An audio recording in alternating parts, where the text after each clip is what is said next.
Hi, good evening all. Cab ഡോക്ടറിൻ്റെ post market pre market അനാലിസിലേക്ക് എല്ലാവർക്കും സ്വാഗതം.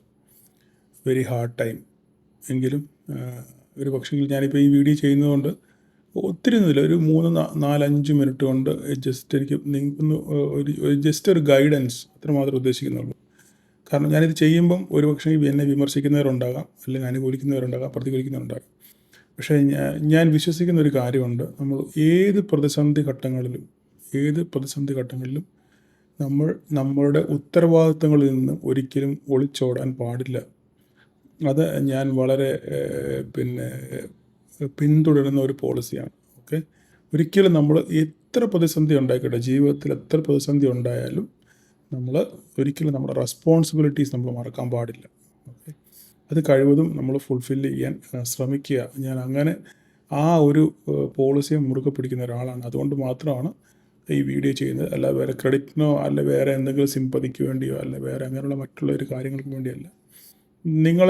നിങ്ങൾ ഏറ്റിരിക്കുന്നൊരു ഉത്തരവാദിത്തം, ഞാൻ ഏറ്റിരിക്കുന്നൊരു ഉത്തരവാദിത്തം, അത് മാക്സിമം എന്നെക്കൊണ്ട് കഴിയാവുന്ന പോലെ അത് മറ്റുള്ളവരിലേക്ക് ഷെയർ ചെയ്യുക എന്നുള്ളത് മാത്രമേ ഉള്ളൂ. അല്ലാതെ വേറെ മറ്റൊരു കാര്യമില്ല. അതുകൊണ്ടാണ് ഈ ഫേസ് ടു ഫേസ് പറയുന്നത്. ഒരു പക്ഷേ വിമർശനങ്ങൾ ഉണ്ടാകാം, സാധ്യതയുണ്ട്. Okay, but I don't care. ഞാൻ എപ്പോഴും അതിലാണ് വിശ്വസിക്കുന്നത്. അപ്പം അമ്മയുടെ കാര്യം എങ്ങനെ ഇരിക്കുന്നു, വെൻറ്റിലേറ്റ് ചെയ്തിരിക്കുകയാണ്, എന്താണെന്ന് അറിയത്തില്ല. ഒറ്റ കാര്യം മാത്രമേ പറയാനുള്ളൂ. ഓക്കെ, ദൈവം തന്നു, ദൈവം എടുത്തു, അത്രമാത്രം. അങ്ങനെ ഒരു അതിൽ വിശ്വസിക്കുന്ന ആളാണ് ഞാൻ. നമുക്ക് അത് ഏത് മതവിശ്വാസമായാലും ഓക്കെ, നമ്മളിന്ന് കാണുന്നതൊക്കെ നമുക്ക് തന്നത് ദൈവമാണ്, അല്ലേ? അത് തിരിച്ചെടുക്കാനും അവകാശം അവനുണ്ട്. അത് നമ്മുടെ ജീവനായാലും നമ്മുടെ സ്വത്തായാലും മറ്റെന്തായാലും ദൈവം തരുന്നു. ദൈവത്തിന് ഇഷ്ടമുള്ളപ്പം തിരിച്ചെടുക്കുന്നു. അതിന് നമുക്ക് ചോദ്യം ചെയ്യാൻ നമുക്ക് ആർക്കും അവകാശമില്ല. ഓക്കെ, അങ്ങനെ ഞാൻ വിശ്വസിക്കുന്ന ഒരാളാണ് ഞാൻ. ദൈവത്തിൻ്റെ ഹിതം എന്താണോ അത് നിറവേറട്ടെ. അതിപ്പം എങ്ങനെയായാലും എന്തായാലും അത് അക്സെപ്റ്റ് ചെയ്യാൻ ഞാൻ മനസ്സുകൊണ്ട് ഓൾറെഡി പ്രിപ്പയർ ആയിരിക്കുന്നു. അത്ര മാത്രമേ പറയാനുള്ളൂ. ബാക്കിയെല്ലാം ദൈവം തീരുമാനിക്കട്ടെ. എനിവേ, എന്തായാലും ഒത്തിരി പേരുടെ മെസ്സേജുകളൊക്കെ എല്ലാവരുടെയും മെസ്സേജുകളൊന്നും തുറന്നു നോക്കാനുള്ള അത്ര വല്ല മാനസികാവസ്ഥയല്ല. പിന്നെ മെസ്സേജുകൾ സ്ക്രോൾ ചെയ്ത് പോകുമ്പോൾ അതങ്ങ് താഴെ പോകും. അപ്പം ആർക്കെങ്കിലും റിപ്ലൈ കിട്ടാനൊക്കെ താമസിച്ചിട്ടുണ്ടെങ്കിൽ അല്ലെങ്കിൽ റിപ്ലൈ ചെയ്യാൻ പറ്റിയിട്ടില്ലെങ്കിൽ നിങ്ങൾ സദയം ക്ഷമിക്കുക. അത് ഞാൻ കോമൺ ആയിട്ടൊരു മെസ്സേജ് ഞാൻ വെൻറ്റിലേറ്റ് ചെയ്തെന്ന് പറയും. ഓക്കെ, നിങ്ങളെല്ലാവരും അത് ആ സാഹചര്യം മനസ്സിലാക്കുമെന്ന് വിശ്വസിക്കുന്നു. അപ്പോൾ നമുക്ക് ജസ്റ്റ് ഒരു 1-2 കാര്യങ്ങളൊന്ന് പറഞ്ഞിട്ട് മാർക്കറ്റിൻ്റെ സമ്മറി നാളെ നിങ്ങൾക്ക് എങ്ങനെയാണ് മാർക്കറ്റിൽ ബിഹേവ് ചെയ്യേണ്ടതെന്ന് ജസ്റ്റ് ഒന്ന് പറഞ്ഞിട്ട് അങ്ങ് നിർത്താമെന്ന് വിചാരിക്കുന്നു. ഓക്കെ, അപ്പോൾ നമുക്ക് ചാർട്ടിലോട്ടൊന്ന് വരാം.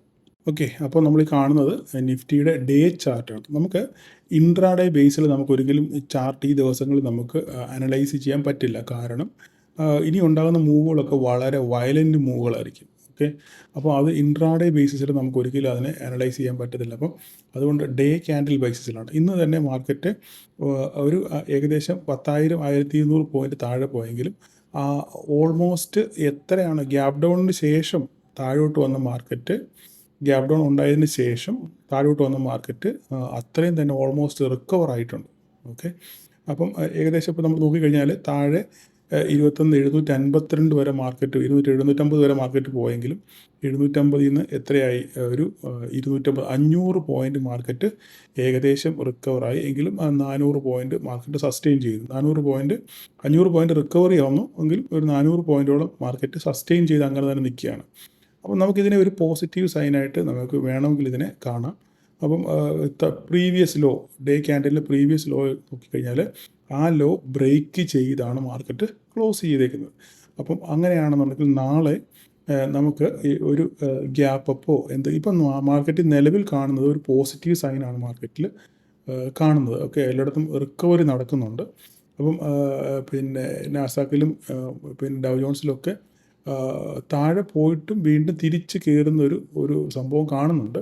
ബട്ട് എത്രത്തോളം സസ്റ്റെയിൻ ചെയ്യുമെന്ന് അറിയത്തില്ല. അപ്പം ഏതെങ്കിലും രീതിയിൽ ഇന്ന് US മാർക്കറ്റിൽ ഒരു പോസിറ്റീവ് സൈൻ ഉണ്ടായാൽ, അല്ലെങ്കിൽ ഒന്ന് മാർക്കറ്റ് സ്റ്റെബിലൈസ് ചെയ്താൽ, നിലവിലുള്ള പൊസിഷനിൽ നിന്നും താഴെ പോകാതെ ആ ലെവലിൽ തന്നെ നിൽക്കുകയാണെന്നുണ്ടെങ്കിൽ, ഇനി ഒരു ഫർദർ ഫോൾ ഇല്ലാതിരിക്കുകയാണെന്നുണ്ടെങ്കിൽ മാർക്കറ്റ് തിരിച്ചു കയറാനുള്ള ഒരു സാധ്യതയുണ്ട്. അതുമാത്രമല്ല, ഏതെങ്കിലും രീതിയിൽ പോസിറ്റീവ് സൈൻ കിട്ടിക്കഴിഞ്ഞാൽ എത്രത്തോളമാണോ വീണത്,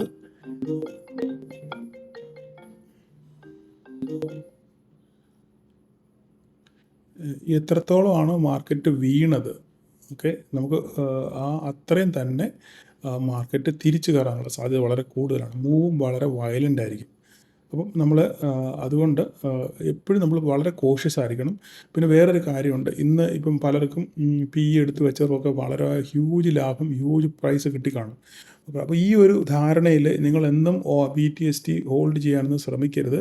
അത് വൺസ് ഇൻ എ വൈൽ അല്ലെങ്കിൽ വളരെ വർഷങ്ങൾക്കിടയിൽ കിട്ടുന്ന ഒരു അവസരം മാത്രമാണ് ഇങ്ങനെയൊക്കെയുള്ള സംഭവം. ഇത് ആരും പ്രെഡിക്റ്റ് ചെയ്തിട്ട് വെച്ചതല്ല, അല്ലേ? നിങ്ങൾ ഒരു ലോട്ടറി പോലെ എടുത്ത് വെച്ച് നിങ്ങൾക്ക് ഒരു ലോട്ടറി അടിച്ചു എന്ന് മാത്രം കരുതിയാൽ മതി. അല്ലാതെ ഇത് വെച്ച് മനസ്സിൽ ധരിച്ചുകൊണ്ട് നിങ്ങൾ എല്ലാ ദിവസവും PEO CEO ഹോൾഡ് ചെയ്യാൻ പാടില്ല.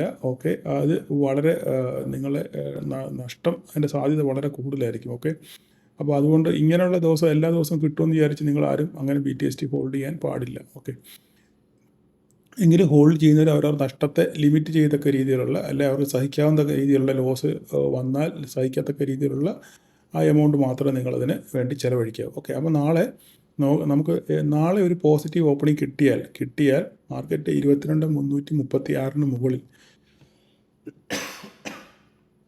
മാർക്കറ്റ് 22,336 മുകളിൽ സസ്റ്റെയിൻ ചെയ്യുകയാണെന്നുണ്ടെങ്കിൽ മാർക്കറ്റ് പിന്നെ അവിടുന്ന് മുകളിലോട്ട് പോകാനുള്ള സാധ്യതയുണ്ട്. അങ്ങനെയാണെന്നുണ്ടെങ്കിൽ നമ്മുടെ ഈ ട്രെൻഡ് ലൈൻ ആയിരിക്കും ഫസ്റ്റ് ബ്രേക്ക്. അതിനുശേഷം നമുക്ക് ഇവിടം വരെ നമുക്ക് നോക്കാം. ഇവിടം വരെ ഈ പോയിന്റ് നമ്മൾ ഇങ്ങോട്ട് എക്സ്റ്റെൻഡ് ചെയ്യുകയാണെന്നുണ്ടെങ്കിൽ നമുക്ക് ഇതാ ഇവിടെ നോക്കി കഴിഞ്ഞാൽ അറിയാം, ഇവിടെ ഉണ്ട് ഒരു പോയിന്റ് ഉണ്ട്. ഓക്കെ, ഏകദേശം അവിടെ ഓൾമോസ്റ്റ് ആ പോയിന്റിൽ മാർക്കറ്റ് വരാനുള്ള സാധ്യത ഉണ്ട്. ഓക്കെ, അപ്പോൾ കുറച്ചുകൂടെ വേണമെങ്കിൽ മുമ്പോട്ടാക്കാം വിശകലനം.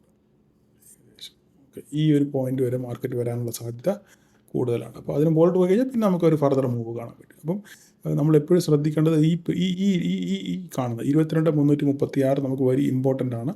അതിന് മുകളിലോട്ട് മാർക്കറ്റ് സസ്റ്റെയിൻ ചെയ്യാൻ നോക്കുക, അല്ല അവിടുന്ന് റിവേഴ്സ് ചെയ്യുക നോക്കുക. ഓക്കെ, എന്തായാലും ഈ മൂവ് നാളെയൊക്കെയുള്ള മൂവ് എന്ന് പറഞ്ഞു കഴിഞ്ഞാൽ എന്തായാലും 10, 200, 300, 400 പോയിൻറ്റിലേക്കുള്ള മൂവായിരിക്കും സംഭവിക്കാൻ പോകുന്നത്. കാരണം ഇത്രയും വലിയ ക്രാഷ് ഡൗൺ വന്നോട്ട്. ഓക്കെ, നമുക്കൊരു പോസിറ്റീവ് സൈൻ എന്ന് പറഞ്ഞു കഴിഞ്ഞാൽ ഇന്ന് DIs നല്ലപോലെ വാങ്ങിക്കൂട്ടിയിട്ടുണ്ട്. വളരെ ഹ്യൂജ് എമൗണ്ടിലാണ് ഇന്ന് DIs വാങ്ങിച്ചത്. ഓക്കെ, അപ്പോൾ അതുകൊണ്ട് മാർക്കറ്റിലെ ഒരു റിക്കവറിക്കുള്ള സാധ്യത കൂടുതലാണ്. അപ്പോൾ എപ്പോഴും നമ്മൾ കണ്ടു കഴിഞ്ഞാൽ അറിയാം, മാർക്കറ്റ് ഫർദർ അമേരിക്കയെ പോലെ താഴെ പോയില്ല, റിക്കവറി മോഡാണ്. അപ്പോൾ നമ്മളത് സൂക്ഷിച്ചിട്ട് നമ്മൾ കറക്റ്റ് ലെവലുകൾ നോക്കിയിട്ട് മാത്രം മാർക്കറ്റിൽ എൻട്രി എടുത്താലും പെട്ടെന്ന് തന്നെ നല്ല പ്രോഫിറ്റ് കിട്ടിക്കഴിഞ്ഞാൽ അവിടുന്ന് എക്സിറ്റ് ചെയ്ത് മാറാൻ നമ്മൾ ശ്രമിക്കുക. അപ്പം ഈ പ്രധാനപ്പെട്ട ലെവൽ 22,336 ആണ്. ഓക്കെ, താഴോട്ട് പോയാൽ 21,944. ഈ രണ്ട് ലെവലാണ് നിങ്ങൾ ഇമ്പോർട്ടൻ്റ് ആയിട്ട് ശ്രദ്ധിക്കേണ്ടത്. ശ്രദ്ധിച്ച് കേൾക്കുക, 22,336, 21,944. ഈ രണ്ട് പോയിൻ്റ് ആയിരിക്കണം നമ്മുടെ ക്രൂഷ്യൽ പോയിൻ്റ്.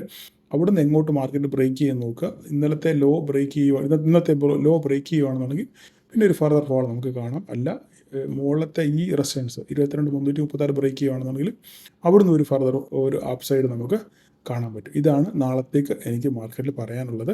സൂക്ഷിച്ച് കണ്ട് വളരെ നിങ്ങൾ സൂക്ഷിച്ച് ട്രേഡ് ചെയ്യുക. ഓക്കെ, ഇന്നും നാളെ മാർക്കറ്റ് ഇവിടെ ഉണ്ട്, നമ്മൾ നാളെ മാർക്കറ്റിലുണ്ടെന്നുള്ളതാണ് നമ്മൾ ചിന്തിക്കേണ്ടത്. ബാങ്ക് നിഫ്റ്റിയുടെ ജസ്റ്റ് നോക്കി പോയേക്കാം. ബാങ്ക് നിഫ്റ്റി ഇതുപോലെ തന്നെ ഞാൻ വരച്ച് വെച്ചിട്ടുണ്ട് ഇവിടെ. ഓക്കെ, ഇതാണ് ലോ.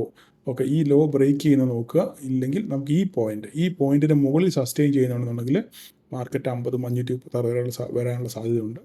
അഥവാ അത് മുകളിലോട്ട് സസ്റ്റെയിൻ ചെയ്യുകയാണെന്നുണ്ടെങ്കിൽ നാളെ ക്ലോസിങ് ഇതിൻ്റെ മുകളിൽ കിട്ടുകയാണെന്നുണ്ടെങ്കിൽ പിന്നെ ഒരു ഫർദർ നമുക്കൊരു അപ്സൈഡ് 52,034 ഹായ് വരെ നമുക്ക് കാണാനുള്ള സാധ്യതയുണ്ട്. അപ്പോൾ ഈ പോയിന്റ് നിങ്ങൾ കൃത്യമായിട്ട് ബാങ്ക് നിഫ്റ്റിയിൽ നിങ്ങൾ മാർക്ക് ചെയ്ത് വെക്കുക. ഓക്കെ, 49,158 പിന്നെ മുകളിലത്തേത് 49,860. ഓക്കെ, അടുത്ത റെസിസ്റ്റൻസ് എന്ന് പറഞ്ഞത് 50,536. ഓക്കെ, നിങ്ങളൊന്ന് മാർക്ക് ചെയ്ത് വെക്കുക. അതുപോലെ തന്നെ മിഡ് ക്യാപ്പോട് ജസ്റ്റ് ഒന്ന് നോക്കിയേക്കാം. ഓക്കെ, മിഡ് ക്യാപ്പ് നമ്മൾ നോക്കി ഞാൻ വരച്ച് വെച്ചിട്ടുണ്ട്. നോക്കിക്കുക, ഇന്നത്തെ ലോ അവിടെ എല്ലാവരുടെ റിക്കവറിയാണ് നമ്മൾ കാണുന്നത്. പക്ഷേ ഇത് ഒരു ക്രൂഷ്യൽ പോയിൻ്റാണ് ഈ ലോ എന്ന് പറഞ്ഞു കഴിഞ്ഞാൽ ഈ പോയിൻ്റ്. ഓക്കെ, ഇത് ലോയിൽ നിന്ന് പിന്നെ തിരിച്ച് മാർക്കറ്റ് റിക്കവർ ചെയ്തു. അപ്പം നാളെ ഇതിന് മുകളിൽ 10,769 മുകളിൽ മാർക്കറ്റ് സസ്റ്റെയിൻ ചെയ്യുകയാണെന്നുണ്ടെങ്കിൽ മാർക്കറ്റ് ഫർദർ പോകും. അപ്പോൾ ഈ ഒരു ലൈൻ ക്രൂഷ്യലാണ്. അതായത് 10,769 എന്ന് പറഞ്ഞത് ഒരു വളരെ ക്രൂഷ്യൽ ലൈനാണ്. അതിൻ്റെ മുകളിലോ താഴെയോ എങ്ങോട്ടാണോ മാർക്കറ്റ് പോകുന്നത് ആ വഴിക്ക് മാർക്കറ്റ് പോകാനുള്ള സാധ്യതയാണ്. അപ്പോൾ അങ്ങോട്ടുള്ള ആ മൂവിനുള്ള സാധ്യതയാണ് കൂടുതൽ. എങ്ങോട്ടാണ് ബ്രേക്ക് ചെയ്യുന്നത് അങ്ങോട്ടുള്ള move. Okay, 10,769 main middle line. Okay, അവിടെ നിന്ന് മുകളിലോട്ടെങ്കിൽ മുകളിലോട്ട്, താഴോട്ടെങ്കിൽ താഴോട്ട്. അപ്പോൾ അതും നിങ്ങൾ മാർക്ക് ചെയ്ത് വെക്കുക. ഓക്കെ, അപ്പോൾ നാളെ എല്ലാവർക്കും ഒരു പ്രോഫിറ്റബിൾ ഡേ ആശംസിക്കുന്നു. സൂക്ഷിച്ച് ട്രേഡ് ചെയ്യുക. Okay, thank you all.